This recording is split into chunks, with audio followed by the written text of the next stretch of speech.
पूरी दुनिया में 10,000 से भी ज़्यादा प्रजाति पाई जाती है पक्षियों की।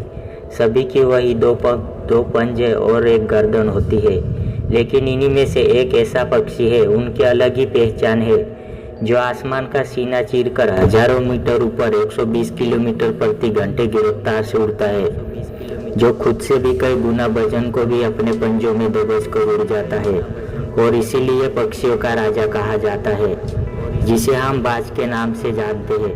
और एक बाज इतना मुकाम हासिल करता है और अपने पूरे ट्रेनिंग और अपने पूरे जन्म के वजह से, अगर आप भी बाज की तरह इस दुनिया में एक मुकाम हासिल करना चाहते हैं, एक बाज के बाज बनने का पूरा सफर आपको जानना बहुत जरूरी है, क्योंकि 25 से 30 की उम्र में आने लेकिन एक बात की शुरुआत भी जीवन से होती है। जिस उम्र में बाकी पक्षियों के बच्चे सिर्फ चिथियाना सीखते हैं, उस उम्र में मादाबाज अपने बच्चे को पंजों में दबोचकर हजारों मीटर ऊपर आसमान की ऊंचाई में उड़ जाता है, बताने के लिए कि तेरा जन्म आसमान में उड़ने के लिए हुआ है, तेरा जन्म पक्षियों का बादशाह बनने के लिए हुआ है। जमीन से हजारों मीटर ऊपर ले जाकर मादाबाज उसे अपने पंजों से छोड़ देता है और यहीं से शुरू होती है हाई रिस्क ट्रेनिंग। वो चूजा जमीन की तरफ तेजी से गिरने लगता है, थोड़ा नीचे आता है, उसके पंख खुलने लगते हैं, नीचे आते आते अपने पंख फड़फड़ाने लगता है, लेकिन वो अभी तक उड़ना नहीं सीखा। वह जमीन से कुछ मीटर ऊपर होता है, ऐसा लगता है कि कुछ सेकंड में उसका जीवन समाप्त हो जाएगा, लेकिन अचानक एक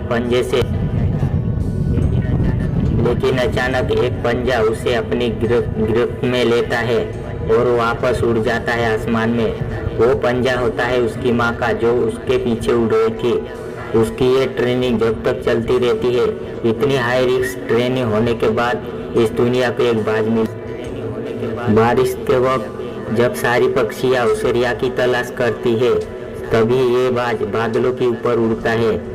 एक बाज की उम्र लगभग 70 साल होती है। जब वही बाज 40 साल का होता है, तो एक परेशानी उसकी जिंदगी में एक मौत बनकर आती है, जो आपकी परेशानी की तुलना में बहुत बड़ी होती है, क्योंकि 40 साल की उम्र में बाज की चोंच इतनी मुड़ जाती है कि उसे शिकार करने में बहुत परेशानी होती है।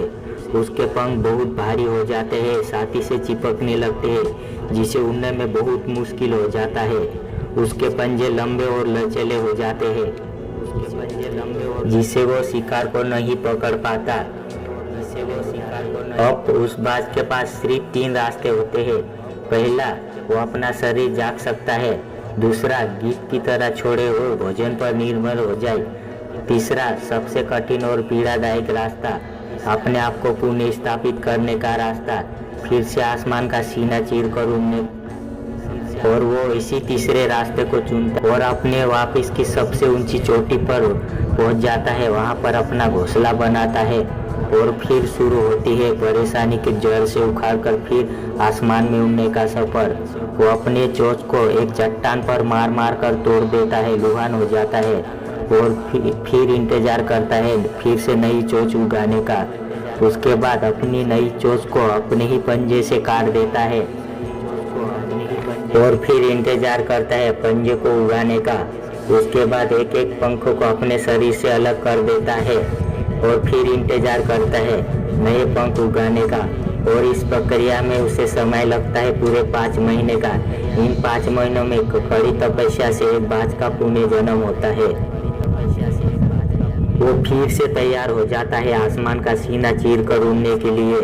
जो 3 रास्ते बाज के पास थे, वही 3 रास्ते आपके पास भी होते हैं, लेकिन कुछ लोग पहले रास्ते को चुनते हैं और परेशानी की बोझ तले दबकर सुसाइड कर लेते हैं।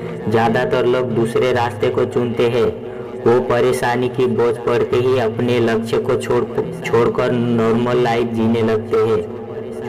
और कुछ लोग वो भी होते हैं जो इन परेशानी को लात मारकर बाज की तरह आसमान की बुलंदियों को छूते हैं। दोस्तों, बाज की ये ट्रेनिंग हमें बहुत बड़ी सीख देती है कि अगर रिस्क लेना पड़े तो लो, लेकिन अपने आप को फील्ड में अपने आप को इतना ट्रेन कर लो कि उस फिल्म में आपसे ऊपर उड़ने के बारे में लोगों को सोचकर पसीने छूट जाए, तभी आप अपने फील्ड के बादशाह कहलाओगे। वर्मा सम्राट आपको सपोर्ट करता है, आप भी मुझे सपोर्ट कीजिए। जय हिंद, वंदे मातरम।